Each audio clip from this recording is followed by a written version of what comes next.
good. If you want people to show up for your talk, use the word death. Death economics.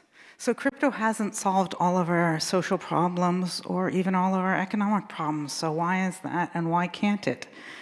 And the first thing is the big lie.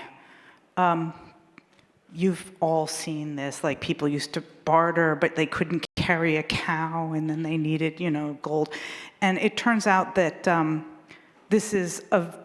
there isn't a whole lot of historical evidence that people really used barter.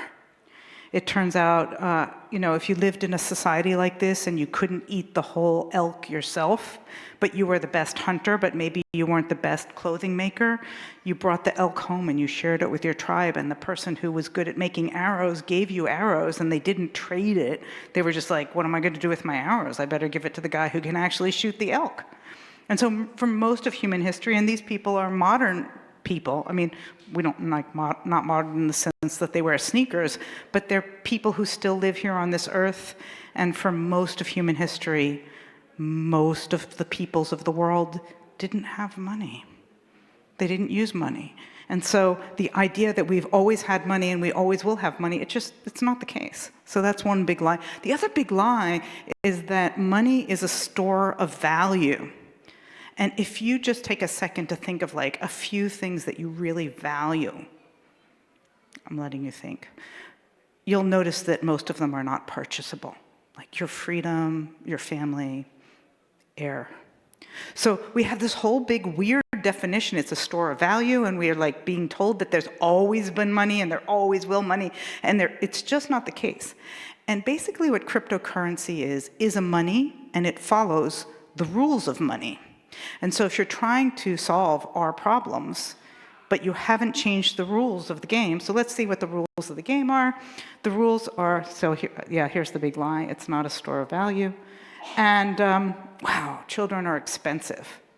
Like if you can say the sentence, children are expensive, there may be something wrong with your framing of what children are all about. So that's one of the rules of the game. Children are expensive. And I know many people and young people today, but even in my, it's like, should I delay my career, or should I have a family, or should I, like, this is not a good way to run your society, where people feel like maybe we shouldn't have a family. Isn't the point to have a society? You have to have babies to have a society. Anyway, it's weird. Another rule of the game is that the minerals are worth more than the mountain. This is certainly true of Bitcoin, because you got to have some lithium and you got to have some racks, and and we've got all this like renewable energy things, like we're going to put our Bitcoin miners in the Arctic so that it won't really take up so much electricity because of the heat. And it's like, well, what could possibly go wrong with that? Like that ice wasn't doing anything, or those solar panels that are going to cover the desert. I mean, there's no reason that the Earth needs like the sun to actually hit the ground. If we just interfere with solar panels, nothing could possibly go wrong. We're really, really sure about. Anyway, that's one of the rules of the game. Another rule of the game is that putting people in old folks' home is good for GDP, but it's bad for my retirement fund. What about my inheritance? Like, I'm spending all of grandma's money instead of getting it. Like, that's just one of the rules of money. I mean, again, you can see how distorted these things are, and you can see that none of the cryptocurrencies that we've invented have changed any of these rules. Boy, I really wish this had my next slide, because I don't know what else I've got on here. All right, so yeah, these are the communications of money. So, and these are the same communications that every cryptocurrency that we've invented so far, maybe not every, but all the ones that you can name, all the cryptocurrencies still follow these rules. Some activities get paid and some don't get paid. So being with your family doesn't get paid. If you're the yoga teacher, you get paid, but if you're the yoga student, you pay for that. And there's some sort of random definitions of what gets paid. And if you think about what you get paid for and what you do because it's fun, you'll notice it's incredibly random. The other thing is humans must do paid activities in order to have the right to live decently. And if you're not doing one of the randomly selected paid activities that we've decided, like being an advertising agent or a lawyer, then you don't really have the right to a good life. It's weird. But that's the rule of the game. Children and old people are free riders. That's one of the other things that when you give somebody a Bitcoin or an Ethereum coin or whatever, children, old people are free riders.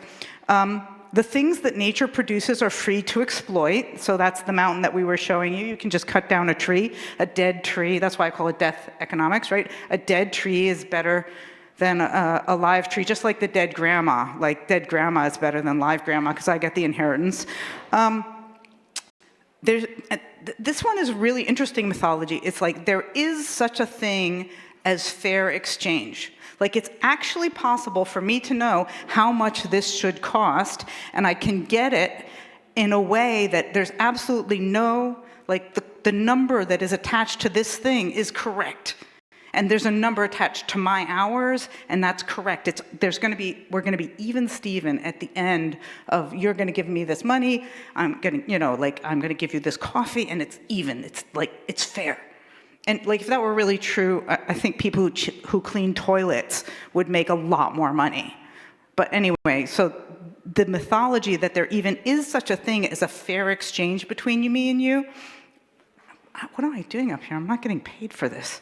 Anyway, and the last one is that there's no limit to how much more one person's worth could be than another person's worth. So somebody who's very poor and lives in a poor country, they're just worth nothing, and there's people who are worth billions of dollars because those people are worth billions and billions more than you and me. Like that's possible. Like some people are just more worthy. Anyway, so these are some of the things that crypto can't solve because we're just using the same rule set. Now, I don't want to leave you on a downer. If you wanted to replace money, it would be good to stop saying money is a store of value because it's a lie. And you might say, what do I need to replace? What does money actually do in our society? And then start inventing, because you guys are like, that's who you are, right? Hackers, inventors, right? We could invent something to replace these mechanisms.